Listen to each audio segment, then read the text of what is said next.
বলিউডে সুপরিচিত নাম নুরা ফাতেহি। নুরা ফাতেহির জন্ম 1992 সালে 6 ফেব্রুয়ারি কানাডায়। তিনি একজন কানাডিয়ান নৃত্যশিল্পী এবং ভারতে অবস্থিত অভিনেত্রী। তিনি হিন্দি, তেলেগু, মালায়ালাম চলচ্চিত্রে অভিনয় করেছেন। ফাতেহি হিন্দি ছবি টাইগার্স অব দ্য সুন্দরবনসের মাধ্যমে অভিনয়ে আত্মপ্রকাশ করেন।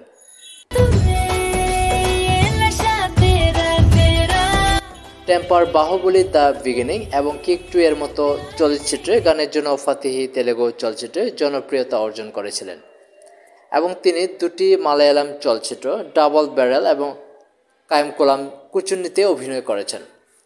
এছাড়াও নৃত্য শৈলীর মাধ্যমে মুগ্ধ করেছেন দর্শকদের।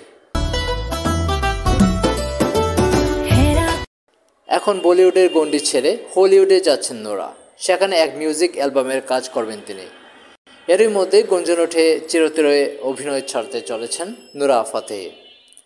সেই সঙ্গে বলিউড পাড়া থেকেও চলে যাবেন তিনি। তাই এবার এই প্রসঙ্গে মুখ খুলেন নুরা ফাতেহি। সম্প্রতি এক সাক্ষাৎকারে নুরা বলেন, আমার ব্যক্তিগত কোনো জীবন নেই।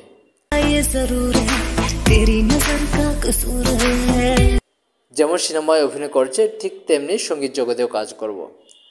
নুরা আরও বলেন, আমার মোট 3টি জগৎ রয়েছে। আমি যেহেতু কানাডায় জন্ম নিয়েছি তাই সেটি আমার প্রথম জগৎ। মরক্কোয় আমি বহুদিন ছিলাম, তাই সেখানে আমার অস্তিত্ব লুকিয়ে রয়েছে।